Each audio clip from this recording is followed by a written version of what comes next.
ನಾನು ತಮ್ಗೆ ಹೇಳ್ತೀನಿ, ಮೈಸೂರು ಪತ್ರಕರ್ತರು ಎಂದಾರು ಒಂದು ದಿವಸ ಆಗ್ಬೋದು, ಆಗೋದಿಲ್ಲ ಅಂತಲಲ್ಲ. ನಾನು ಮುಖ್ಯಮಂತ್ರಿ ಆದರೆ ನನ್ನೀಗಿರೋ ಮನೆ ಬಿಟ್ಟು ಬೇರೆ ಮನೆಗೆ ಬರೋದಿಲ್ಲ, ಸರ್ಕಾರಿ ಮನೆಗೆ ಬರೋದಿಲ್ಲ.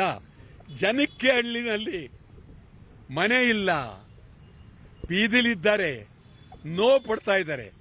ನಾವು ಅರಮನೆ ತರ ಮನೆ ಮಾಡ್ಕೊಳ್ಳೋದು ಬೇಕಾಗಿಲ್ಲ. ನಮ್ಮ ಸರ್ಕಾರ ಬರಲೇಬೇಕು, ಸಮಾಜ ಉಳಿಲೇಬೇಕು. ಈ ರಾಜ್ಯದಲ್ಲಿ ಪ್ರಾಮಾಣಿಕರಾಗಿರೋರು, ನಂಬಿಕೆಯಿಂದಿರೋರು, ಸತ್ಯಂದಿರೋರು ನನ್ನ ಜೊತೆಲಿ ನಿಲ್ಲಬೇಕು. ನಿಮ್ಮೆಲ್ಲರಿಗೂ ಪ್ರಾಮಾಣಿಕತೆ ಬೇಕಾ, ಸತ್ಯ ಬೇಕಾ, ಲಂಚ ಹೋಗ್ಬೇಕಾ? ವಾಟಾಳ್ ನಾಗರಾಜ್ ಜೊತೆ ನಿಲ್ಲಬೇಕು. ಲಂಚದ ವಿರುದ್ಧ, ಭ್ರಷ್ಟಾಚಾರದ ವಿರುದ್ಧ ತೀವ್ರವಾಗಿ ಹೋರಾಟ ಮಾಡ್ತೇವೆ. ತಾವು ಸಂಪೂರ್ಣವಾಗಿ ನಿಲ್ಲಬೇಕು. ಇದು ಗಂಭೀರವಾಗಿ ಈಗ ಬಿಡದಿ ಒಂದು ಟೌನ್ಶಿಪ್ ಬಗ್ಗೆ ಸಾಕಷ್ಟು ವಿರೋಧದ ನಡುವೆಯೂ ಮಾಡ್ತಾ ಇದ್ದಾರೆ, ಕೈಗೆತ್ತಿಕೊಂಡಿದ್ದಾರೆ ಸರ್ಕಾರ. ಏನ್ ಹೇಳ್ತೀರಾ? ಇದು ನಾನು ರಾಮನಗರದಲ್ಲಿ ಈ ಬಿಡದಿ ಉಪನಗರ ಬೇಡ ಅಂತ ಹೇಳಿ ಈಗಾಗಲೇ ಸುಮಾರು 2-3 ತಿಂಗಳಿಂದ ಹೇಳಿದೆ. ಈಗ ಅವರು ಮುಖ್ಯಮಂತ್ರಿಯವರು, ಯಾರು ನೀವು ಹೇಳೋದಕ್ಕೆ? ನಾನು ಅಂದ್ರೆ ನಾನೇ, ನೀವ್ಯಾರು? ನಿಮಗೂ ಹೇಳು, ನಿಮಗೂ ಸಂಬಂಧ ಇಲ್ಲ. ಯಾರು ನನಗೆ ಹೇಳಬೇಕಾಗಿಲ್ಲ. ನಾನೆಲ್ಲರಿಗಿಂತಲೂ ಹೆಚ್ಚು, ಆದ್ರಿಂದ ಮಾಡೇ ಮಾಡ್ತೀನಿ ಅಂತ ಹೊರಟಿದ್ದಾರೆ.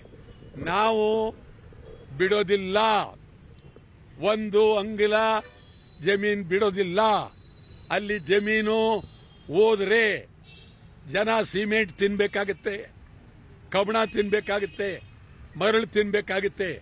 ಅಕ್ಕಿ ಬೆಳೆಯಕ್ಕಾಗಲ್ಲ, ರಾಗಿ ಬೆಳೆಯಕ್ಕಾಗಲ್ಲ, ಜೋಳ ಬೆಳೆಯಕ್ಕಾಗಲ್ಲ. ರೈತರು ಕಂಗಾಲಾಗಿದ್ದಾರೆ. 18 ಕೋಟಿ ಅಲ್ಲ, 1 ಎಕರೆಗೆ 20 ಕೋಟಿ ಕೊಟ್ಟರು ಜನ ಬಿಡಕ್ಕೂಡ್ದು, ಪ್ರಾಣ ಹೋದ್ರು ಬಿಡಕ್ಕೂಡ್ದು. ನಾನಂತೂ ನಿಮ್ ಜೊತೆಲಿ ಇರ್ತೀನಿ.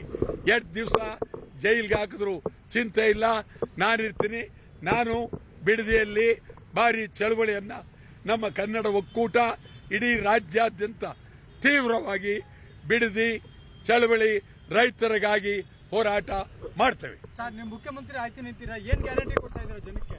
ನನಗ ಜನಕ್ಕೆ ಸತ್ಯವೇ ನಮ್ಮ ತಾಯಿ ತಂದೆ, ಸತ್ಯವೇ ನಮ್ಮ ಬಂಧು ಬಳಗ, ಸತ್ಯ ವಾಕ್ಯಕ್ಕೆ ತಪ್ಪಿ ನಡೆದರೆ ಮೆಚ್ಚನ ಪರಮಾತ್ಮರು.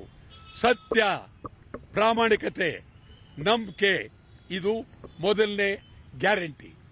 ಮತ್ತು ಪ್ರಾಮಾಣಿಕವಾಗಿ ಜನ ಸಂತೋಷವಾಗಿ ಯಾವುದೇ ತೊಂದರೆಯಿಲ್ಲ ಬದುಕಬೇಕು. ಜನರ ಒಡಲು ಹೊಟ್ಟೆ ಸಂತೋಷವಾಗಿರಬೇಕು. ಲಂಚ ತೊಲಗಬೇಕು. ಲಂಚದ ವಿರುದ್ಧ ಇಡೀ ರಾಜ್ಯದ ಯುವ ಜನಾಂಗವನ್ನ ನಾವು ಅತ್ಯಂತ ಗೌರವವಾಗಿ ಕರಿತಾನೆ ಬೀದಿಗೆ ಬರಬೇಕು. ಆಸ್ಪತ್ರೆಗಳು ಸುಧಾರಣೆ ಆಗಬೇಕು. ಮತ್ತು ಎಲ್ಲ ಈ ಸಿಕ್ಕಾಬಟ್ಟೆ ಲೂಟಿ ಮಾಡಿರುವ ಈ ಒಂದು ಜಮೀನುಗಳನ್ನ ಒಡೆದಿರುವ ಇವರೆಲ್ಲರ ಹತ್ರ ಜಮೀನನ್ನ ಹಿಂದೆ ಪಡೆಯೋದಕ್ಕೆ ತೀವ್ರ ಹೋರಾಟ ಮಾಡ್ತೀವಿ. ಈ ಜಮೀನು ಜನರದು, ಜಮೀನು ಸಾಮಾನ್ಯ ಜನರದ್ದು.